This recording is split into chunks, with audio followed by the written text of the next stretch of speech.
What does an Indian student think of studying abroad? So, hi, what is your name and what are you presently studying? Hi, I'm Kanak and I'm studying BA Honours Applied Psychology.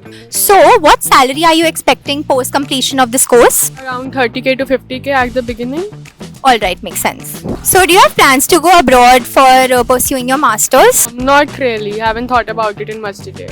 But hypothetically, if you ever had to go abroad to pursue your masters, which country would it be and why? I think I choose United States of America because I feel like the country is quite advanced to not have a very particular stigma around the course, and I think people would be willing to consult someone for help and stuff like that. So, since you said US, do you have any idea the average salary of an organizational psychologist graduate in the US? I guess it's somewhere around $80,000. That's actually right.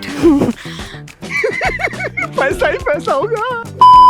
So, do you know the full form of LOR and SOP? Not really. So, LOR is basically letter of recommendation and SOP is statement of purpose. So, finally, what documents do you require to apply to foreign universities? I think LOR, SOPs, 10th and 12th mark sheet along with IELTS or GMAT certificate. That's actually right. So, thank you.